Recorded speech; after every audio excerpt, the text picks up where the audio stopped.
What about if we use a larger number and they're out of order? So I try to make this as many steps as possible. So let's see how much longer it takes in this case. So we have x, y, and r.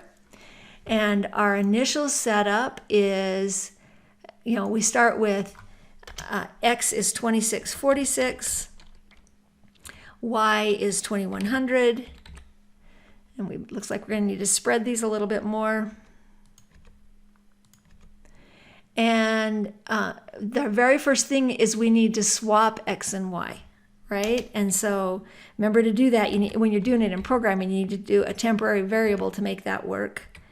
Here on paper, we can just simply swap them before we do the r, okay?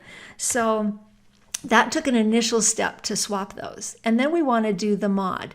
Now, 2100 is only going to go into 2646 one time.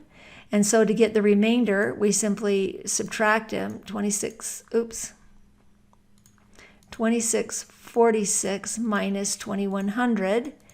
Goes in there one time with a remainder of 546. So we do 546. And now, is the remainder not equal to 0? That's true. So we're going to go in that loop. And how does it work? Y becomes x, so 2100. X becomes r, which is 546.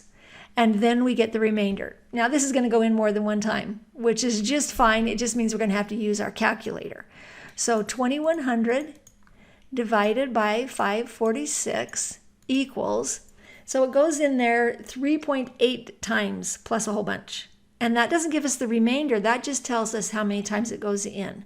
So it goes in 3 times. Right? So 546.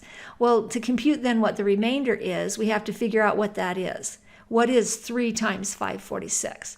So if we do 3 times 546, that tells us the whole number part, right? 1638 is 3 times 546. That's what we've used up. And now we need to do subtract to get the remainder. So we do 2100 minus 1638. And the remainder is 462. Well, 462 is not equal to 0, so we're going to go through this loop again. And what happens? Y becomes x, and x becomes the remainder. And we keep going, right? And now we say 546. Well, the mod of it is 546 divided by 462. It's going to be 1. And then what is the remainder? Is 546 minus 462. 546 minus 462. And that's the remainder is 84. Hey, now notice the remainder is not equal to 0. So let's do it again. And y becomes x,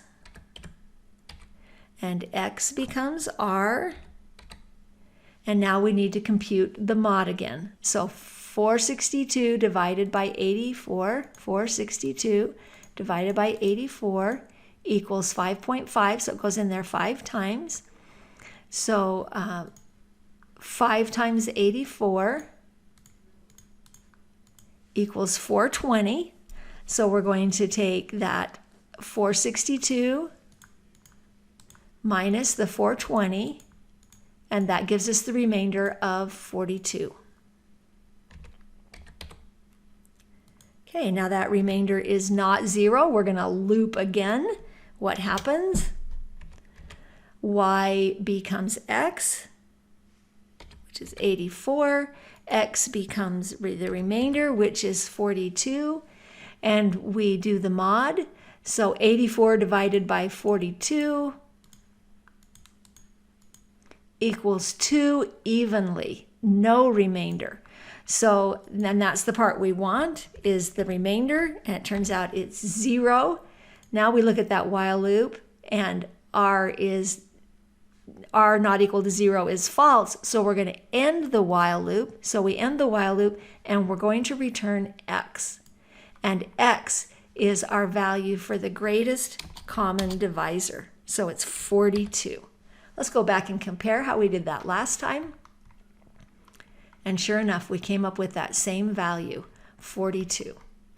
But notice now how as n got larger, our number of steps did not, right? I mean, they got larger, but by a very small amount. And so the time complexity of this is logarithmic, right? It's a log n. And so as this grows, that's one of the very most efficient time complexities. And so Euclid's algorithm is very time efficient. And so we can work with very large numbers to come up with these. And we can compute the least common multiple the same way. It's 2646 times 2646 times 2100. And then we divide it by the greatest common divisor, which is 42, and we get 132,300. And there we've computed the greatest common divisor and the least common multiple using Euclid's algorithm.